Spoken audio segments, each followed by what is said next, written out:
go to DBM. Yes, Mr. Chair. Ilayo, sir. Oh. From casino to DBM. Ako'y nagtataka kung bakit ganito na lang ka powerful si Saldico na siya na ang chairman ng Appropriations Committee ng House at the same time, para na rin siyang secretary ng DBM at the same time, para na rin siya secretary ng DPWH. You know why? Kasi, dito sa records natin, for 2024 only, yung unprogrammed appropriations, particularly doon sa SAGIP, Strengthening Assistance for Government Infrastructure and Social Programs, 200 billion plus ang na-release ninyo and 155.8 billion ni-release nyo sa DPWH. Ang program ito Ngayon, sabi ni D. Alcantara, pupunta sa kanya si Saldico, nagsasabi na meron kaming ilalagak sa inyo na pera, na pondo, gumawa ka ng listahan. Tapos, pag gumawa na si Alcantara ng listahan, submit niya kay Saldico. So, ang tanong ngayon from Saldico, ito ba'y sinabit niya kay Secretary Bunuan or diretso na sa inyo? Bakit nakapag-release kayo ng SARO sa mga ghost projects sa Bulacan na galing sa program appropriations? Mr. Chair, Sige. we only act on requests coming from the agency, not from the Congress. So in this case, this comes from the Department of Public Works and Highways, Mr. Chair. Okay, Engineer Alcantara, sa pagkakaalam mo, pag-submit mo ng listings ng project kay Saldico, binibigay pa niya kay Secretary Bunuan para Sir, si Bunuan mag-request sa DBM? Sir, hindi ko na po alam yung after nung nagbigay po ko kay Kong Saldi.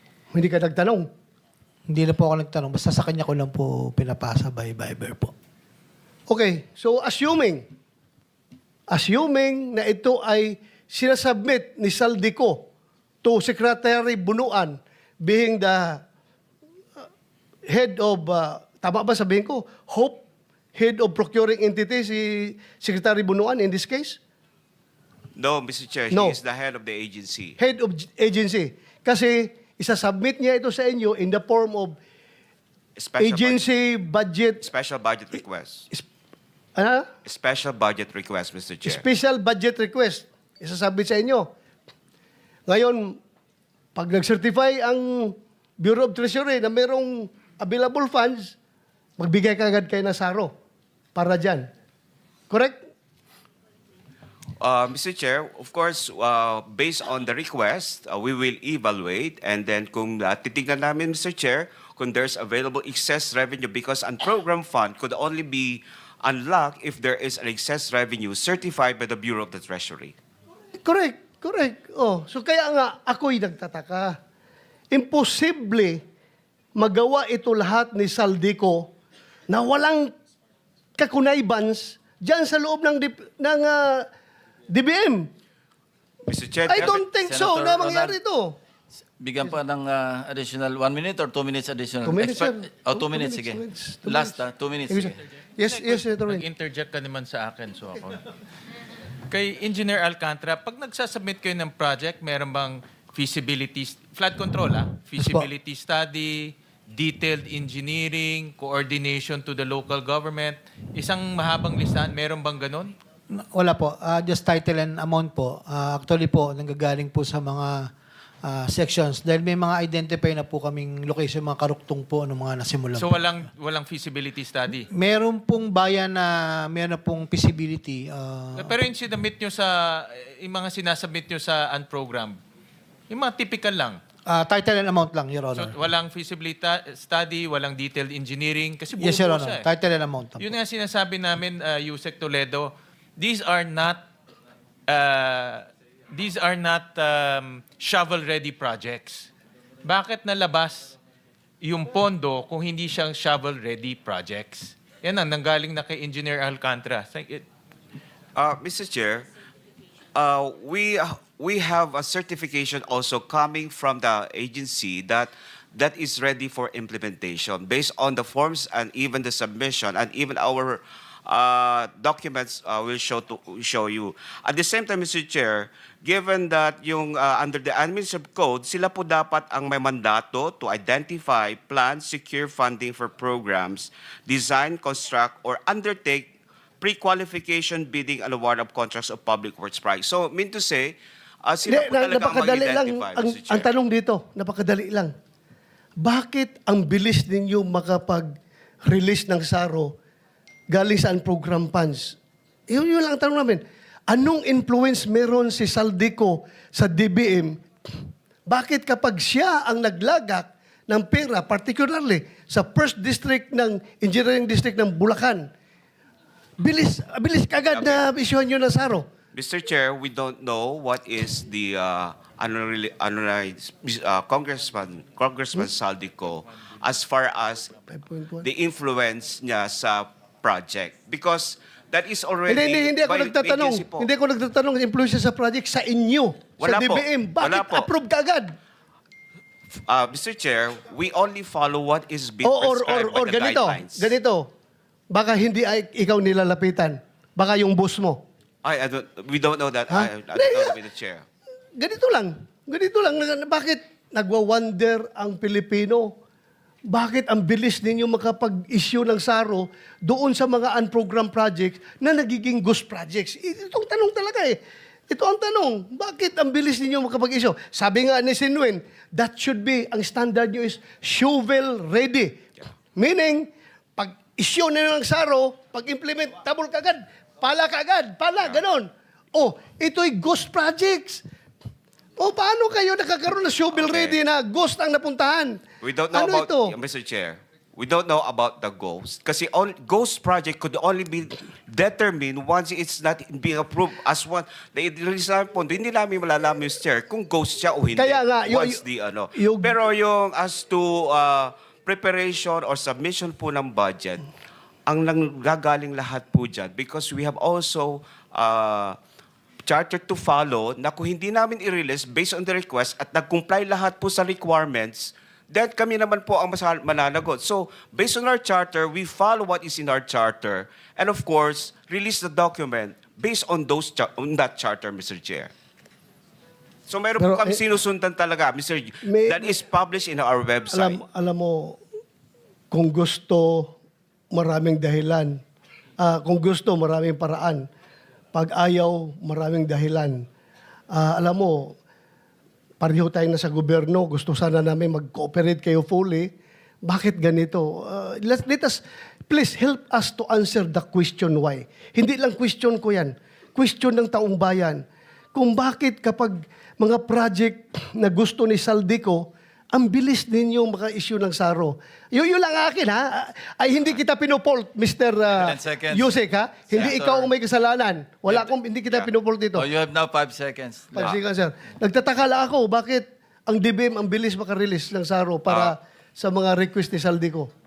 Yun lang. Yeah, Mr. Chair. Sige, respond na lang and then time's up. Lahat po tayo, sir, Mr. Chair, we are ruled by law. So we follow what is in the law, what are the rules and regulations. Yun lang po ang masasabi ko. We have the charter, and we have to obey that charter, and we have to follow that. Because kung di namin sundan yun, kami naman po ang malalagot. Kaya That's my concern. as I have said, Tapos na po hindi yung time nyo. Sir, Tapos ka na kunti kanina. lang. Sige. Hindi kita pinopolt dito. Huwag mo sabihin na, baka sabihin mo na naman si Senator Bato, gustong baliin ko yung batas para, sumunod tayo sa batas. Yeah. Ha? Thank you, Mr. Chair. Sumunod tayo sa batas, pero ang tanong ko lang, sana may sagot. But anyway, hindi mo kayang sagutin, wala tayong magawa. Thank you, Mr. Thank Chair. you, Senator De La Rosa. Senator, before I recognize, i-clarify lang kay Archibald, empleyado ka ba ng Soler?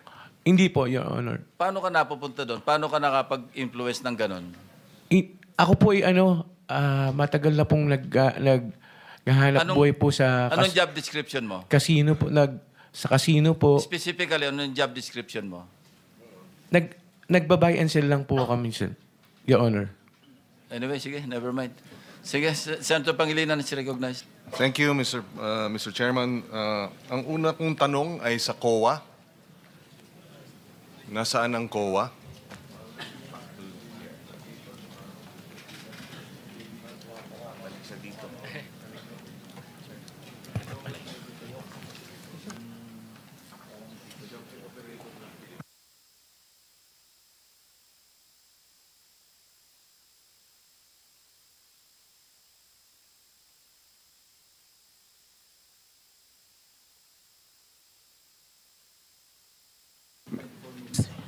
Ms. Sunico, you are from the COA? For your honor. Yes. Si Commissioner Lipana, is he in the Philippines? As far as we know po, sir, naka-sick leave po siya. Ang balita po namin nasa Singapore po. Okay. Is he under investigation by the COA Sir, right now after all the allegations and the revelation and the testimonies? Sir, clarify ko po kung ano pong gusto nyong sabihin sa investigation. Kasi po, sir, di ba po impeachable official po siya. Pero No, with respect to your internal, your internal processes as a commission, hindi naman pwedeng maghihintay kayo ng impeachment? Should you not also have your internal investigation? sa mga transactions po siguro, sir, nire-review na ng mga auditors, and even po doon sa na-mention po nung nakaraang hearing, sir, na meron po siyang transaction sa Bulacan, kasama po yun sa fraud audit. Pero doon po sa position niya bilang commissioner, sir, na investigation, parang hindi po saklaw ng COA po. Ibig sabihin, hanggat walang impeachment investigation or complaint, walang aksyon ng COA sa ganitong klaseng sitwasyon? Sir, hindi ko po masasagot, sir. Kasi, sir, di ba po ang option lang it's either mag-resign po siya or ma-impeach po siya. Okay, but kung gano'n ang hihintayin natin, ibig sabihin, hanggat walang nagpa-file ng impeachment complaint, wala ring internal disciplinary processes yung COA. For example, okay, I can understand that up to a certain extent, although I disagree with it, no, na wala kayong pwedeng gawin dahil impeachable officials. But dun sa mga COA auditors na may kinalaman o na-involve or sila ang nag-audit nitong mga ghost projects, meron ba kayong ginagawa tungkol doon? Kasama po siya sa fraud audit, sir. Kasama po siya sa objective ng fraud audit team kung involved po yung mga auditors natin. And then eventually kung ma-prove po siya ng fraud audit team natin na kasama po yung mga auditors, isasubmit po yan sa internal audit affairs po namin. Yeah, but how long will that take? Kasi ang pinag-uusapan dito, 2020, at least initially, 2023, 2024, 2025, based dito sa Salaysay. Meron na kayong ongoing investigation ng mga auditors ninyo? In other words, meron bang nag-audit sa mga auditor? Meron po, sir. Opo, meron po. Okay, kasi nga yung gusto nating malaman kung totoo ba yung biro na commission o audit. Ibig sabihin, bigyan nyo kami ng komisyon at kung walang komisyon, bibigyan namin kayo ng audit. Kasi hindi natin alam paano nakalampas lahat itong mga substandard, etc. ng ilang taon. No? So, we need that information in the next hearing. If you can at least submit an updated, ano ang update doon sa mga investigation ng mga auditors that may have yung fraud, unit. What do you call it? Fraud Audit Office po, sir. Okay. Opo. But as far as I'm concerned po, sir, wala na po din doon sa team yung mga auditors natin sa Bulacan First District Engineering Officer. Na-reshuffle na po sila. Opo. Bakit naman reshuffle? Baka mamaya kung saan mo sila dalhin, doon naman sila gagawa ng kanilang kalokohan, hindi ba? Hindi po, sir. Wala na po sa auditing unit po. Yes, but should not there be a deeper investigation? Were they involved? May ongoing na po, Okay, sir. so we want the update. If it's meant to be confidential, then we will keep it strictly confidential. But the committee I would be interested, and I'm sure the committee would be interested to know what you're doing. Opo, sir. Okay, Opo. thank you. Thank you po. And sa usapin ni Commissioner Lipana, mabalik lang tayo. Meron akong kontrata dito, contract of agreement, no? Department of Public Works, no? Involving Convergence and Special Report Program, Olympus Mining and Builders. Siguro, Mr. Chairman, I will turn this over to the committee because interesting enough, ang asawa ni Mr. Commissioner Lipana, ang ginagamit niya doon sa kontrata is her maiden name. Olympus Mining and Builders Group Philippines, represented by Marilu G. Laurio. So mukhang merong concealment, no? Dahil alam niyang asawa siya ng isang commissioner, hindi siya pwedeng kumontrata dahil may conflict of interest. So dito nakalagay Marilu G. Laurio and she signed it, no? Pinirmahan niya, authorized managing officer. Ganun din sa Olympus Mining, Marilu Laurio, name and signature of contractor's representative. No, so maybe we should also invite Miss what is her name? Laurio or Lipana, also known as to the committee for the next hearing, so that she can shed light as to these contracts, Mr. Chairman. Now, puntahan natin si Sims Construction, Sally. Sabi mo, ikaw ay nagwi-withdraw sa Malolos, Bulacan, Land Bank. Yes, Your Honor. Magkano wini-withdraw mo? Kasi, Your Honor, hindi na, halimbawa 457, kung ano lang po yung available that day, hati-hatiin po yun. Magkano nga yung isang transaksyon? 50 million? 10 million? 100 million? Cash. Wini-withdraw mo ng cash. Yes, Your Honor. Ano po may withdrawal po 457 457 million. Pumayag yung bank manager sa 457 million cash. Wala kayong cheque? Checking account ba yun? Cash po yun, Your Honor. Na-request ko po. Paano pumayag yung bank manager na i-release yung 457 million cash? Ano naman po, sa land bank naman po yun at Your Honor. So land bank, bank manager. Yes po. Also, Lilibeth Lim. Malolos Highway po. Andito pala. Is she from the land bank? Malolos branch.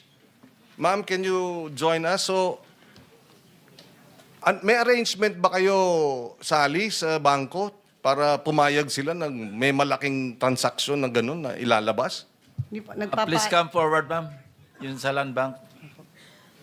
Your Honor, papaalam naman po ako sa kanila. Bawa na po, may withdrawal po akong ganon. So, hindi naman po agad-agad yun ibibigay. May mga araw po yun na sasabihin na kasi kinukuha pa daw po nila sa ibang... Kaya nga. Opo. Pero pangkaraniwan, yun yung pinakamalaki. 457 million isang araw. Teka po. I-recall ko lang po ulit sa... O ano ang pangkaraniwan? Tanong ko po sa abogado. 50, 70 million? Mga minsan po kasi kalahati, minsan 200. Million? Opo. Minsan po 150. Depende po sa ano po, kung ano po yung... Kay Mr. Diskaya, ganun din ba? Meron kayong account sa land bank? Yes, Your Honor, meron po. Tapos dinideposit sa inyong account sa land bank yung pondo ng DPWH? Your Honor, ano po, LDAP po. LDAP. Ibig po sabihin yung mula po sa DPWS, pag binayaran kanila, papasok na po yun sa account mo. Sa land bank? Opo, nasa'yo na po yun kung gusto mong i-withdraw or panatilihin na po muna doon. So, kayo may checking account kayo o nagwi-withdraw din kayo ng cash? Pag kailangan pong bumili ng mga materyales na cash para po mas makamura, doon lang po kami nagwi-withdraw ng cash. Pero umaabot sa 100 billion din yung inyong account sa land bank? Tama ba yan? Depende po sa collection po na makukuha po Well, namin. yes or no? Umaabot ba ng billion ang accounts ninyo sa land bank dahil sa mga project ninyo? Hindi naman po kasi kadalasan po pinabibili din po ng materyales at saka pampasweldo. Pumapasok pa rin sa account ninyo. Yes po, Your Honor. So nagkakaroon ng reflection sa account ninyo yung pumapasok na billion-billion. Yes po, Okay, Your Honor. okay. That's all I need to know. Ma'am, practice ba yan ng bangko na magre-release ng 457 million cash? Hindi ba red flag na yan na dapat nire-report? Ang gusto natin malaman dito complicit ba ang banking system natin sa ganitong klaseng corruption? Mr. Chair, apologies po that I can...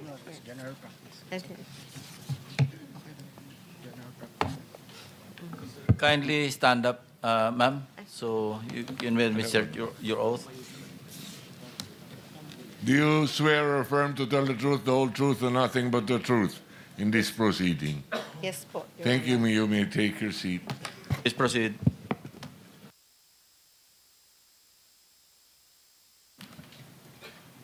Go ahead, ma'am. Please answer the question. May I request to repeat the question if okay po? Apologies po. Yes. Mr. Chair. Ganun ba ang patakaran? You can can have 457 million pesos cash released as a bank on a single day, and wala ba, di ba red flag na yan? Di ba dapat nire-report na yan? We want to know if the banks are complicit in this the illegal transactions using government funding. You're land bank, di ba? Yes. The land bank is, once the transaction is more than 500,000,